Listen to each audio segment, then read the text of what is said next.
इग्नू में पास होने का तरीका। आज की इस वीडियो में हम लोग बात करेंगे कि इग्नू में पास होने का तरीका क्या है।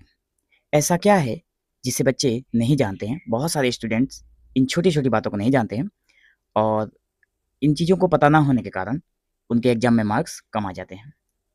तो आज की इस वीडियो में हम लोग इन सारी चीज़ों को कवर करेंगे। वीडियो बहुत ही इंटरेस्टिंग होने वाली है, इसलिए वीडियो को लास्ट तक ज़रूर देखिए, क्योंकि लास्ट में मैंने वो पॉइंट बताया है जो कि जिसको अगर आपने मिस कर दिया तो आपको एग्ज़ाम में फ़ेल होने के चांसेस ज़्यादा बढ़ जाते हैं। मतलब 90% चांसेस बढ़ जाते हैं लास्ट वाले पॉइंट को मिस करने की वजह से, ठीक है? तो देखिए, इग्नू में जो थ्योरी एग्ज़ाम होते हैं, वो बीएजी कोर्स के लिए 100 मार्क्स का होता है, जिसमें बच्चों को 35 लाने होते हैं। लेकिन बहुत सारे बच्चे ऐसे होते हैं, जिनका बैक पेपर आ जाता है, मतलब 35 भी नहीं आ पाता। और मास्टर डिग्री प्रोग्राम में ये भी 100 मार्क्स का एग्जाम होता है और इसमें बच्चों को कितने लाने होते हैं? 40 मार्क्स लाने होते हैं। लेकिन ऐसी कौन-सी गलती है जिसको करने के बाद आप लोग इसका सामना करना पड़ता है आप लोगों को, ठीक है? बहुत सारे बच्चे बैक पेपर वाले भी इसको देख रहे हैं और नए बच्चों के लिए ये बहुत इम्पोर्टेंट है। अगर शुरुआत में ही आपको सारी चीज़ें पता लग जाएँगी, तो आपका एग्जाम बिल्कुल आसानी से निकल जाएगा। तो आइए बात करते हैं हम लोग कुछ ऐसे टिप्स जिनको फ़ॉलो करके आप अच्छे अंक पा सकते हैं। तो ये जो पॉइंट वाइज़ हम लोग चीज़ों को देखने वाले हैं, जिसमें से पहला है पीवाईक्यू, मतलब प्रीवियस ईयर क्वेश्चन, जिसको फ़ॉलो करके आप सबसे पहले ये जान सकते हैं कि आखिर इग्नू में जो क्वेश्चन पूछे जाते हैं, उसको आप कैसे हैंडल करेंगे एग्ज़ाम में। कितने मार्क्स के पूछे जाते हैं, ये तो आपको पता चल गया। लेकिन कौन से तरीके के पूछे जाते हैं? क्या उसमें व्याख्या पूछी जाती है? क्या उसमें डिस्क्रिप्टिव टाइप पूछे जाते हैं या एमसीक्यू टाइप पूछे जाते हैं? जब आप क्वेश्चन को देखेंगे, तभी जाकर आपको सारी चीज़ें पता चलेंगी। तो पीवाईक्यू सॉल्व करना आपके लिए बहुत ज़रूरी है। पीवाईक्यू सॉल्व करने से आपको और एक चीज़ें पता चलती है कि जो पेपर का स्टैंडर्ड है, वो कितना हाई लेवल तक आता है और कितना लो तक आता है। तो जब आप पीवाईक्यू का प्रैक्टिस करेंगे, तो आपको चीज़ें आसान लगने लगेंगी। इसलिए मैंने इसे 1 नंबर पॉइंट में रखा है, पीवाईक्यू को आपको मस्ट सॉल्व करना ही है। ठीक है? उसके लिए आप लोग अगर चाहें तो हमारे इसी चैनल के प्लेलिस्ट में जाकर बहुत सारे पीवाईक्यू सॉल्व किया हुआ है, वहाँ से जाकर देख सकते हैं। दूसरा नंबर पर जो पॉइंट है वो है टाइम मैनेजमेंट। बहुत सारे बच्चे ऐसे होते हैं जो मुझसे पूछते हैं कि सर, जो टाइम है उसको हम लोग कैसे मैनेज करें? अब बहुत सारे बच्चे होते हैं जो सभी क्वेश्चन को अटेम्प्ट नहीं कर पाते हैं। तो टाइम मैनेजमेंट बहुत ज़रूरी है। जब तक आप टाइम मैनेजमेंट नहीं करेंगे, तब तक आपका पेपर बैक आता रहेगा। देखिए, एक क्वेश्चन हम लोग पकड़ लेते हैं, जैसे कि आपका 50 मार्क्स का अगर एग्ज़ाम है, ठीक है? 50 मार्क्स का एग्ज़ाम है और इसमें से आपको 5 क्वेश्चन को अटेम्प्ट करने हैं। तो जब आप 5 क्वेश्चन को अटेम्प्ट करेंगे, तो आपका एक क्वेश्चन के पीछे कितना टाइम लगता है? तो आपका टाइम लगता है 24 मिनट्स।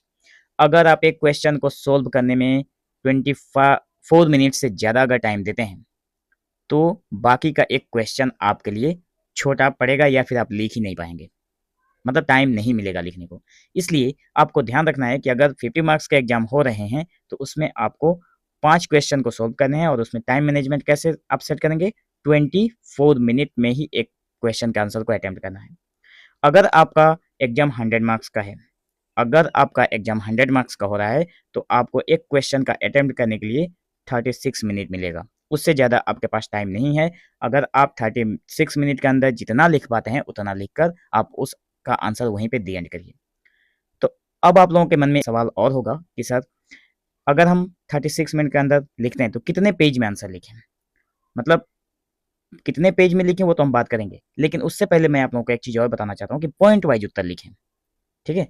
पॉइंट वाइज़ उत्तर को लिखने से क्या होता है कि जो पेपर चेकिंग करने वाला टीचर होता है या फिर एग्ज़ामिनर होता है, वो पॉइंट वाइज़ देखता है, तो उसके मतलब क्लियर दिखाई देता है सारी चीज़ें, ठीक है? तो आप लोग मतलब जितना हो सके, हर पेपर में तो पॉइंट वाइज़ नहीं लिखा जा सकता, लेकिन जो पेपर पॉइंट वाइज़ लिखने लायक है, उसको अच्छा पॉइंट वाइज़ बनाकर ज़रूर लिखिए। आगे बात करेंगे कि कितने पेज में लिखें, जो मैंने अभी-अभी आपको कहा था कि जब हम टाइम मैनेजमेंट करेंगे तो कितने पेज में लिखेंगे? तो इसका मैं आप लोगों को एक हिसाब देके दे देता हूँ। देखिए, 36 मिनट में आपको ज़्यादा से ज़्यादा अगर आपके 20 मार्क्स के मतलब जो एग्ज़ाम होते हैं, एक क्वेश्चन का 20 मार्क्स जहाँ पे रहता है, आप 5 से 6 पेज के अंदर आप आंसर को ख़त्म कर दीजिए।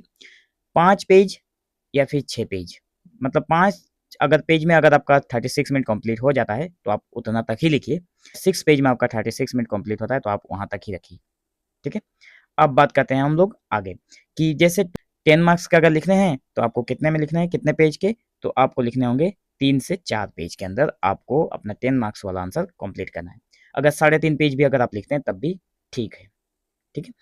अब बात करते हैं अगले पॉइंट की, जो कि कुशल लेखन शैली, साफ सुथरा लिखें। मतलब जब भी आप पेपर लिखें तो आपको हड़बड़ी नहीं करना है, ठीक है। ऐसा नहीं है कि बहुत सारे बच्चे ऐसे होते हैं कि एक क्वेश्चन अगर कॉमन पड़ गया तो उसको लिखते जा रहे हैं, लिखते जा रहे हैं, लिखते जा रहे हैं, तो टाइम मैनेजमेंट तो आपका नहीं हो पाता है वहाँ पे, ठीक है। बाकी वो ऐसा करने से क्या होगा कि दूसरा क्वेश्चन छूट जाएगा। साफ सुथरा लिखने का मतलब ये हो गया कि आप मतलब जब आप टाइम मैनेजमेंट के अंदर रहेंगे तो आपकी जो हैंड राइटिंग है वो भी ठीक ठाक रहेगी, ठीक है। अंत में आपको सारे क्वेश्चन को सोल्व कर पाएंगे, लास्ट में देखेंगे कि आपका सारा क्वेश्चन अटेम्प्ट हो गया। तो 5वां नंबर जो पॉइंट है वो है कुशल लेखन शैली, साफ सुथरा लिखें। मतलब आपको अपने हैंडराइटिंग को बिगाड़ना नहीं है, क्योंकि हैंडराइटिंग अच्छा रहता है तो जो एग्जामिनर होता है उसको जो आपका पेपर है वो बिल्कुल क्लीन एंड नीट लगता है, वो आपको अच्छे मार्क देने के लिए बाउंड होता है, ठीक है। 6 नंबर का पॉइंट है गैपिंग कितना रखें। बहुत सारे बच्चों का सवाल आता है कि सर जब हम पेपर लिखते हैं तो उसमें एक लाइन के बाद दूसरे लाइन का गैपिंग कितना रखें। तो मैं आप लोगों को बताना चाहता हूँ कि इग्नू का जो पेपर है वो वैसे ही रूल किया हुआ रहता है, ठीक है। लेकिन बहुत सारे बच्चे ऐसे होते हैं जो एग्जाम में बैठते तो हैं लेकिन क्या करते हैं, पहला लाइन मान लो यहाँ पे लिखा तो दूसरा लाइन यहाँ पे 2 रूल को गैप देकर तीसरे नंबर में लिखते हैं, फिर 2 को गैप देकर बाद वाले में लिखते हैं। ऐसा आपको बिल्कुल भी नहीं करना है। पेपर को या फिर पेज को जल्दी भरने के चक्कर में होता क्या है कि आप आंसर को बहुत कम लाइन में लिख कर चले आते हैं, जिससे कि आपके मार्क्स कम जाते हैं। तो ये गलती आपको नहीं करनी है, क्योंकि अगर ये गलती आप करेंगे तो आपको बैक पेपर का सामना करना पड़ेगा। अगला बिंदु है हमारा 7 नंबर, जो कि शब्दों का ध्यान रखें। इस पॉइंट का मतलब ये है कि जो आपका पेपर है उसके ऊपर क्वेश्चन में लिखा होता है, अगर आप लोग ध्यान से पढ़ के देखेंगे तो उसमें लिखा होता है कि निम्नलिखित प्रश्नों का जो आपको उत्तर लिखने हैं वो इतने शब्दों में लिखने हैं, या तो 500 शब्दों में लिखने होते हैं या फिर 700 शब्दों में लिखने होते हैं। तो आपको इसको इग्नोर नहीं करना है, क्योंकि उससे बाहर अगर आप जाएंगे तो आपको मतलब ऐसा नहीं है कि ज़्यादा लिख देंगे तो आप लोगों को ज़्यादा मार्क्स मिल जाएंगे, बिल्कुल नहीं। अगर आपको वर्ड लिमिट दिए गए हैं तो आप उसका ध्यान रखें और उसको ध्यान रखकर ही अपना आंसर लिखना स्टार्ट करें, ठीक है। तो ये छोटी छोटी सी बातें हैं जिनको ध्यान में अगर आप रखते हैं तो आपका एग्जाम आराम से क्लियर होगा। 8वां नंबर बिंदु है हेडिंग के साथ लिखें। जो मैंने पहले ही कहा था, जब आप पॉइंट वाइज चीज़ों को लिखेंगे तो हेडिंग जरूर लगा कर लिखिए, क्योंकि हेडिंग के साथ लिखने से क्या होता है कि जो आप साफ टॉपिक लिखेंगे उसका मेन हेडिंग देंगे, उसके नीचे आप दूसरे कलर से आप उसको हाईलाइट कर सकते हैं, दूसरे पेन के कलर से आप उसको हाईलाइट कर सकते हैं, नीचे वाले में आप सब हेडिंग देंगे, तो चीज़ें क्लियर रहेंगी आपके पेपर में, देखने वाले को बिल्कुल आसान लगेगा और उसे ज़्यादा परेशानी नहीं होगी। अगर एग्जामिनर परेशानी फील नहीं करेगा तो वो आपके पेपर में अच्छे मार्क्स देगा। आपके हैंडराइटिंग नीट एंड क्लीन रहेंगे तब भी आपके मार्क्स बढ़ने के चांसेस ज़्यादा रहते हैं। 9 नंबर का पॉइंट है और ये हमारा अंतिम पॉइंट है, जिसके लिए मैंने कहा था कि आप लोग इसको ध्यान जरूर रखिएगा, लास्ट वाले पॉइंट तक वीडियो जरूर देखिए। सभी क्वेश्चन को अटेम्प्ट करिए, ध्यान से सुनिए, सभी क्वेश्चन को अटेम्प्ट करिए। बहुत सारे बच्चे ऐसे होते हैं जो सभी क्वेश्चन को अटेम्प्ट नहीं करते हैं, मतलब पहला नंबर क्वेश्चन लिख लिया उनका कॉमन है, दूसरा नंबर लिख लिया, तीसरा चौथा नहीं आता, 5वां नंबर लिख लिया। ऐसा नहीं है, जो आता है उसको भी अटेम्प्ट करना है और जो नहीं आता है उसको भी अटेम्प्ट करना है, क्योंकि आप कोई नर्सरी या फिर प्राइमरी के बच्चे तो है नहीं जो आपको एक नहीं आता है तो दूसरा उसको छोड़कर चले आना है। बहुत सारे बच्चों का छूट जाता है, क्योंकि टाइम मैनेजमेंट, जो मैंने पहले कहा था, टाइम मैनेजमेंट ना होने की वजह से आपका एक क्वेश्चन का आंसर आपको पता भी होता है तब भी आप नहीं लिख पाते हैं। तो ये गलती आपको नहीं करनी है। और ये लास्ट पॉइंट है हमारा, सभी क्वेश्चन को आपको अटेम्प्ट करना है, कुछ भी हो जाए। आप 2 पेज अगर टाइम नहीं मिलता है तब भी 2 से 3 पेज जरूर लिख कर आइए, लेकिन लास्ट वाला या फिर सीरियल आप आंसर को लिख सकते हैं। अगर आपको सीरियल नहीं लिखना है तब भी 1 नंबर के बाद आप 5 नंबर लिख सकते हैं, उसके बाद 3 नंबर भी लिख सकते हैं, उसके बाद 2 नंबर भी लिख सकते हैं, मतलब बहुत सारे ऑप्शन रहते हैं आपके पास।